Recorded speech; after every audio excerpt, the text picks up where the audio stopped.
This is kind of highly complex, even for a beginner like myself. This is a program I made that prime factors in preparation for processing surds. So you run down here, you can read through the program, which I've all posted in line. But let's go, for example, let's try it out. Let's use 56,000.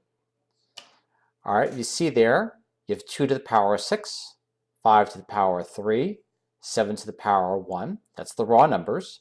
Those are the individual prime factors. Those are the powers. Those are the non-square roots being multiplied. So that's going to be 1, 7, and 1, 5, which is going to be a square of 35. The perfect squares we reduced are 6 and 2, which are going to give you a power of 40. Otherwise, 40 square 35. Hope you see that. I'm working on the program again. I'll post it online. I should be able to refine it just a little bit, but I hope you enjoy. And that is the engine of a surd program. Catch you later on. Bye.